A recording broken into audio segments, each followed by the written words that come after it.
শুনতেই অবাক লাগে। হাজার হাজার কোটি টাকার বিশাল অবকাঠামো, কিন্তু ব্যবহার হচ্ছে না। যেন দাঁড়িয়ে আছে এক নীরব দৈত্য, সময়ের অপেক্ষায়। বাংলাদেশের মহেশখালী দ্বীপে নির্মিত হয়েছে প্রায় ৮,০০০ কোটি টাকার তেল অবকাঠামো। এই প্রকল্পের মূল লক্ষ্য ছিল দেশের জ্বালানি নিরাপত্তা নিশ্চিত করা, দ্রুত তেল খালাস করা আর সরবরাহ ব্যবস্থাকে আধুনিক করা। এই অবকাঠামোর মধ্যে রয়েছে আধুনিক অয়েল টার্মিনাল, স্টোরেজ সুবিধা, পাইপলাইন সংযোগ, সব মিলিয়ে এক বিশাল জ্বালানি হাব। কিন্তু সমস্যা হল, এত বড় বিনিয়োগের পরেও এটি পুরোপুরি কার্যকর হয়নি বা ব্যবহার কম হচ্ছে বলে অভিযোগ রয়েছে। এখন প্রশ্ন, কেন?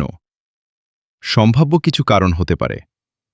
প্রথমত, পুরো সাপ্লাই চেইন এখনও সম্পূর্ণভাবে সমন্বিত নয়।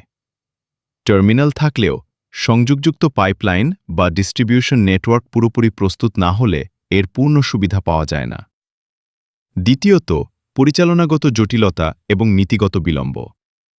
বড় প্রকল্পে অনেক সময় অনুমোদন, রক্ষণাবেক্ষণ বা ব্যবস্থাপনাগত কারণে দেরি হয়। তৃতীয়ত, চাহিদা ও পরিকল্পনার মধ্যে অসামঞ্জস্য। কখনো কখনো প্রকল্প তৈরি হয় ভবিষ্যতের চাহিদা ধরে, কিন্তু তাৎক্ষণিকভাবে সেই পরিমাণ ব্যবহার তৈরি হয় না। এই প্রকল্পটি সম্পূর্ণরূপে চালু হলে বাংলাদেশ উপকৃত হতে পারে অনেকভাবে। জাহাজ থেকে সরাসরি দ্রুত তেল খালাস করা যাবে, স্টোরেজ ক্ষমতা বাড়বে, ফলে জরুরি সময়ে রিজার্ভ থাকবে, পরিবহন খরচ কমবে এবং দেশের জ্বালানি নিরাপত্তা আরও শক্তিশালী হবে। সবচেয়ে বড় কথা, বাংলাদেশ পেট্রোলিয়াম কর্পোরেশনের মতো সংস্থাগুলোর কার্যক্রম আরও দক্ষ হতে পারবে। তবে বাস্তবতা হল, অবকাঠামো তৈরি করাই শেষ না, সেটাকে কার্যকরভাবে চালানোই আসল চ্যালেঞ্জ।